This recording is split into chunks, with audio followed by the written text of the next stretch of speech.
আজ তৈরি করব আলুর দম আর কড়াইশুঁটির কচুরি।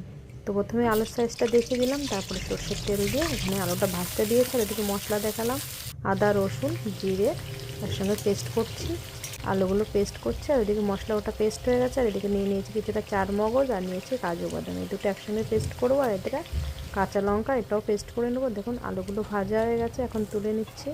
তো আগেও আপনাদের সঙ্গে আমি আলুর দমের রেসিপি শেয়ার করেছি, তা ওটা হচ্ছে নিরামিষ ছিল, এটা আমিষ করছি।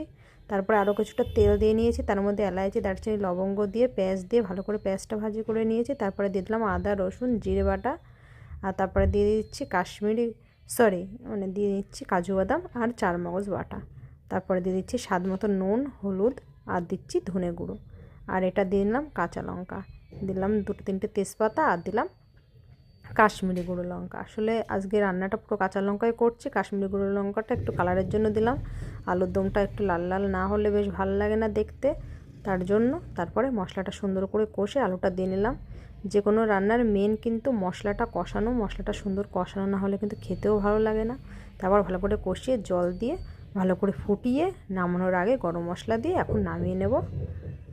আর এদিকে কড়াইশুঁটিটা পিষে নেব। এখানে নিয়েছি চারটে কাঁচা লঙ্কা, কিছুটা আদা আর কড়াইশুঁটি, এটা তিনটে একসঙ্গে একটু জল দিয়ে পেস্ট করে নেব। ভালো করে মিহি করে পেস্ট করে নিয়েছি।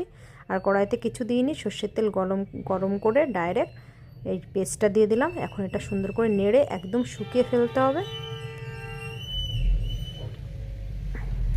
দেখুন কালারটাও চেঞ্জ হয়ে গেছে হালকা।